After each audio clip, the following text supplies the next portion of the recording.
कुकटपल्ली इलाके में दिल दहला देने वाला वाकया पेश आया, जहां छठी जमात की 10 साला तालिबा को कत्ल कर दिया गया। तफसीलात के मुताबिक मकतूला के वालिदैन रेणुका और कृष्ण सुबह रोजगार के सिलसिले में घर से बाहर गए थे। रेणुका एक लैब टेक्नीशियन के तौर पर काम करती है, जबकि कृष्ण बाइक मैकेनिक है। इसी दौरान बेटे के स्कूल से खाने का डब्बा पहुंचाने के लिए फोन आने पर कृष्ण अचानक घर लौटे। घर पहुंचने पर दरवाजा बंद था। जैसे ही उन्होंने दरवाजा खोला तो अपनी कमसिन बेटी को बिस्तर पर खून आलूद हालत में पाया। कृष्ण ने फौरन 108 एम्बुलेंस और पुलिस को इतला दी। इतला मिलते ही पुलिस के साथ क्लूज टीम मौके पर पहुंच गई और शवाहिद इकट्ठे करना शुरू कर दिए।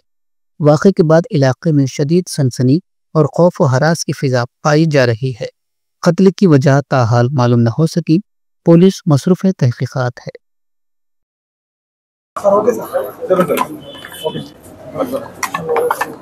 ఈరోజు మధ్యాహ్నం 1:10 మా కుకట్పల్లి పోలీస్ స్టేషన్కి ఒక డైల్ 100 సమాచారం వచ్చింది.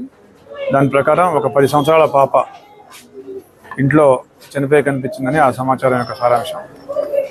వచ్చి చూడగా ఆ పాప 10 years aged and 6th class చదువుతూ ఉంది. సో వాళ్ళ ఇంట్లోనే మంచం మీద పడి ఉంది. సో ఒంటిపై కత్తిపోట్లు ఉన్నాయి. సో ఇప్పుడు ఆ బాడీ చూసాము. తల్లిదండ్రులు చెప్పే వెర్షన్ ఏంటంటే వాళ్ళు 9 o'clockకి ఇద్దరు కూడా జాబ్స్కి వెళ్ళిపోయినారు. వాళ్ళు మళ్ళీ తండ్రి 12:30కి అట్లా బాబుకి బాక్స్ పంపాలని వచ్చి చూడగా పాప శవం బెడ్ మీద కనిపించిందని చెప్తా ఉన్నాడు. సో బాడీని ఇప్పుడు పిఎంఈకి పంపిస్తూ ఉన్నాము. క్రూజ్ టీమ్ అండ్ మిగతా వాళ్ళు కూడా వాళ్ళ పని వాళ్ళు చేస్తున్నారు. సో పోస్ట్ మార్టం రిపోర్ట్ వచ్చాక మిగతా విషయాలు తెలియజేస్తాం. Thank you. తల్లిదండ్రుల చెప్పేదాని ప్రకారం వాళ్ళు ఎవరి మీద అయితే ఇప్పుడు వరకు అనుమానం వ్యక్తం చేయలేదు.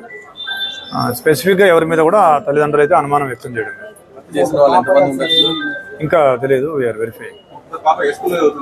పాప కేంద్రీయ విద్యాలయం చెప్పి 6th class హాలిడేస్ ఇచ్చారని చెప్పినారు. వాళ్ళు వచ్చి ఇక్కడికి 2 years అయిందని చెప్తున్నారు. Thank you.